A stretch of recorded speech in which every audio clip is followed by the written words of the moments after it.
testing and requirements students face in schools these days that you would think that we would really see as getting an education as a challenge. People might be a little more challenged with this, but Emerald Morrow has been looking into a new report that some students say that it's actually easy.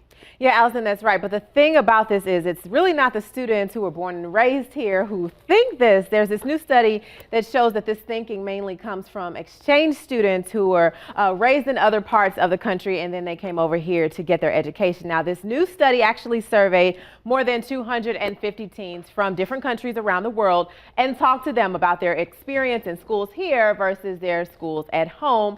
And the results are pretty interesting. More than 66% of all of the students said their classes here are way easier than their classes at home. And nearly 25% of students on top of that say the classes are a little easier. So that's about 90% of students who don't find the learning experience more challenging than what they're used to. Now, on top of that, these exchange students say they don't spend as much time on homework here.